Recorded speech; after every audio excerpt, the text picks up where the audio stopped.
What's up, men's physique fans, and welcome back to another video. It was yet another eventful week this past weekend in the men's physique division. We have another 2025 Olympian qualified athlete. Corey Morris continues to dominate overseas. Brandon Hendrickson dropping not so subtle hints that he is coming back for that title. And a men's physique pro as a guest poser?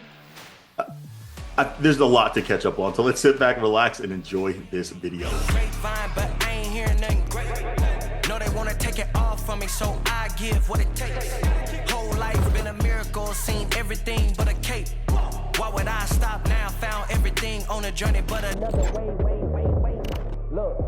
Now, before we dive into the men's physique topics of this video, I do want to quickly highlight a situation that is currently taking place within the bodybuilding community. Now, for those of you who are unaware of Fouad Abiad and who he is and what he does, he is a former professional bodybuilder, transitions into more of a content creation. He hosts an amazing podcast called Bro Chat, which has inspired me to create my own podcast, Men's Physique Radio. And then he also covers a lot of other topics within the bodybuilding community. And as somebody who creates content myself, I fully understand that we put ourselves on the forefront for public scrutiny. And at the end of the day, it's just something that comes with the territory. There's a lot of positives that come with it, but also a lot of negatives. And one thing that I've learned about the negative side, it's all about how you handle it and manage it. And in this situation, a online situation then turned into a physical in-person situation. So I'm curious to know what you guys think. So I'm going to play the video that he posted on his Instagram. And it's safe to say that this situation definitely got escalated from just a simple online dispute now towards a in-person physical dispute. So let's watch the video. He comes out with a bat. You record that. Yeah, come on. You want to put down the bat? No bat, no bat. Put the bat down, bitch. Put the bat down. Fouad, put the bat down. What are you doing? Fouad, put the bat down. Fouad, put the bat down. He's just here to talk. Don't worry about it. Put the bat down. Go ahead. Go ahead, take a swing. Okay, just put the bat down. He doesn't have a weapon. Go ahead.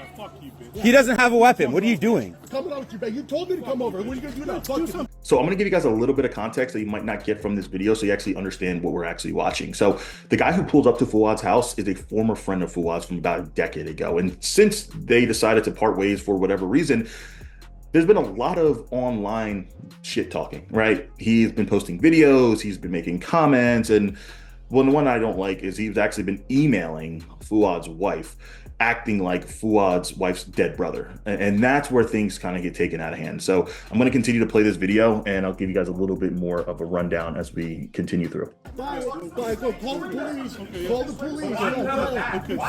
Yeah, real tough. Take a swing. Fuck you, bitch. Fuck you, bitch. Get the fuck out of here. You get a shit. Online. This guy's pretty fucking online big. Tough guy. How's he online? He's pretty big.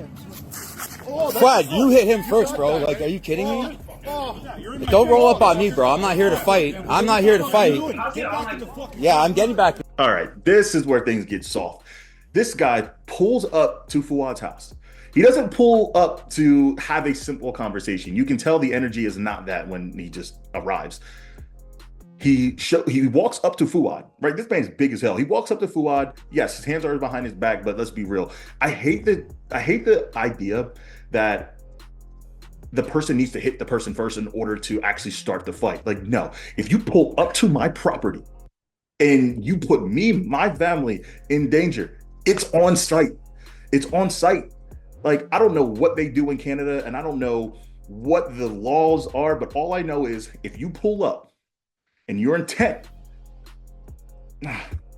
You would get fucked up, bro. You would get fucked up. If you didn't have that bat, you'd get demolished. If you didn't have that bat, I would fuck. Videos about my wife. About my wife. I don't know. Your what fucking fat wife ripping me online. Your bitch wife ripping me online. Yeah. Okay. So you hear Fouad saying you were making videos about my wife. You're about my wife, and I didn't really get this part because I thought the feud was really between Fouad and this big guy, right? And then I went back to look at Fouad's stories and come to find out, and this is the part that again would have set me off. Like I said earlier in the video, Fouad's wife's brother passed away. He actually committed suicide, and the guy who showed up at Fouad's house was writing emails to his wife as if he was the brother from the grave and just saying things that are incomprehensible. And just the act of doing that, it's already incomprehensible. But then to read what was actually being said is ridiculous. And he's actually making fun of the fact that he hung himself. Fouad is a better man than I am, because if that was me in this situation, there's no chance that I'm coming out with just a bat. And there's no doubt that I'm letting it go on for as long as he did. Again, I know a lot of people might say that Fouad didn't necessarily handle the situation the best, but I'm telling you guys right now, put yourself in his shoes. Imagine your wife or your significant other. Imagine you being publicly harassed for years. And instead, it kind of boils down to this one moment. So far, what I'm seeing, Fouad handled this a lot better than what a lot of people would expect. If you're from Texas and this happened, if you're from Florida and this happened, this man would have been crawling away. No kneecaps. All right, Mish, get in the car. This isn't going to go anywhere. I'll drive. Let's go. Come on. Come on. Get in. Oh, you have a he dropped the baseball bat in bat. your hand, bro. Uh-oh. You have a fucking baseball bat in your hand, man. You should have led with that. I am trying. And technically, this isn't your property, 10 feet. I hate him.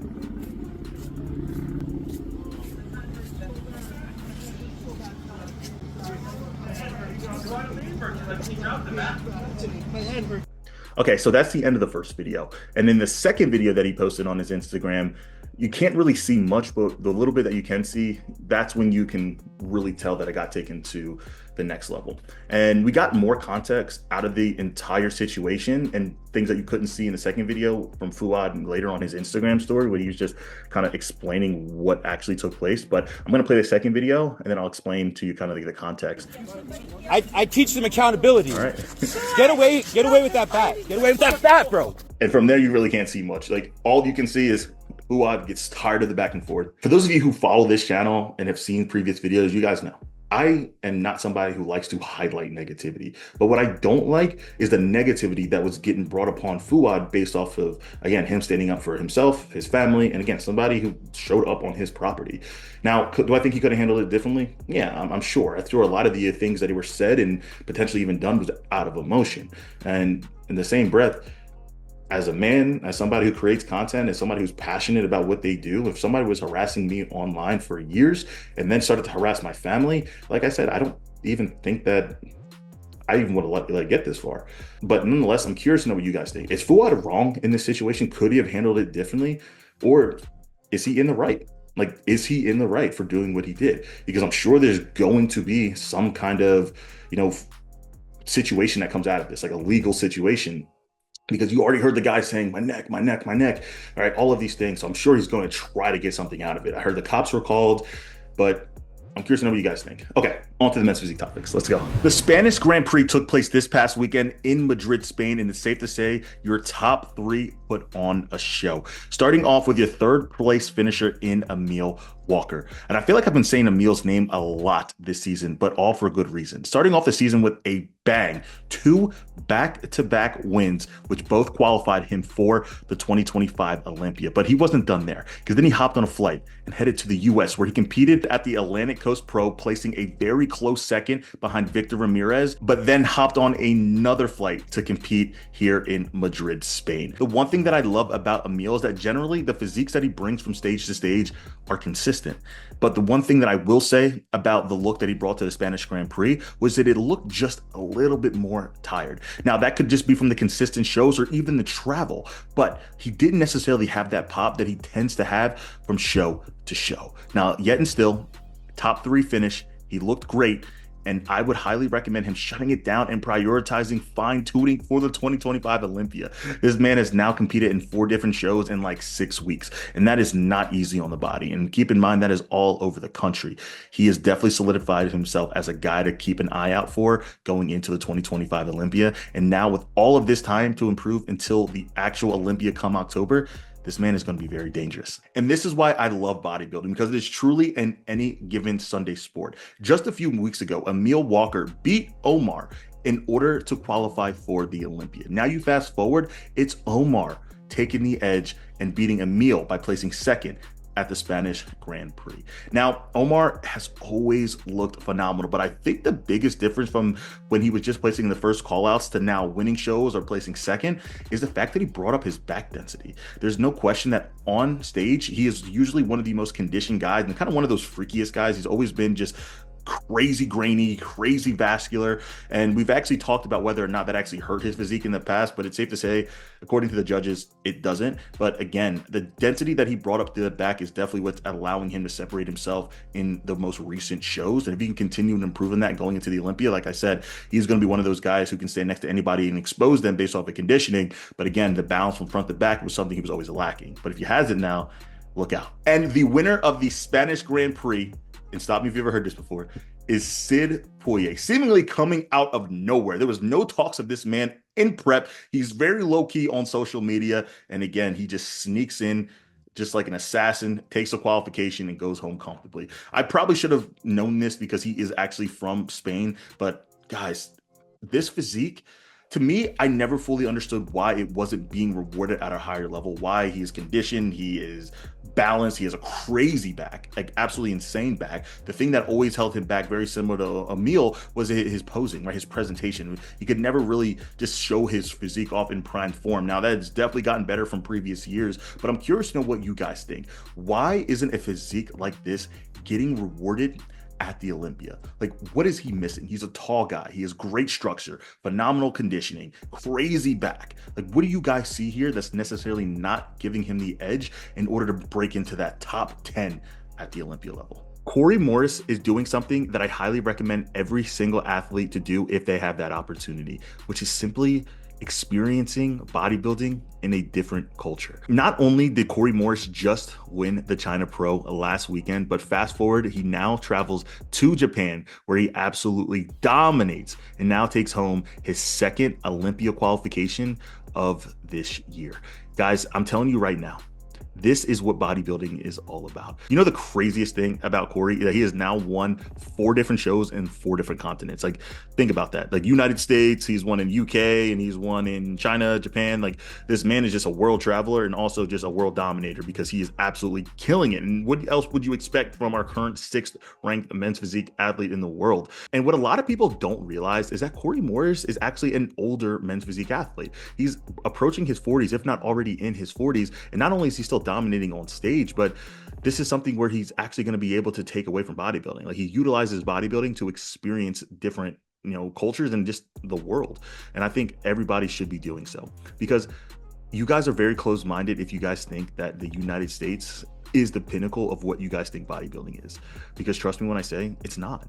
It's truly not. In the passion that you would feel for the sport that you love around the world is just so much different. And yes, we might be getting photos when we walk around, especially at these fitness venues. But when you guys are walking these streets in these Asian, Brazilian, and definitely Indian communities, guys, you guys are literally like A-list celebrities. When I was in India, I literally had to be surrounded by people just in order to get from one part of the venue to the other part. When I was getting my spray tan for the show, there was literally like a crowd around me, like taking out their phones and videos. Like, it's definitely weird and a lot to take in, but it's also, when you peel back all the layers, a humbling feeling. It's professionals being treated like professionals. And I think that it was a really cool experience and gives you an opportunity to, kind of take a step back to realize this sport has truly blessed us in so many different ways. But that's enough of off the stage, because on stage, Corey Morris delivered. And I do think he was significantly improved in the Tokyo show compared to where he was at the China DMS, because the China DMS show,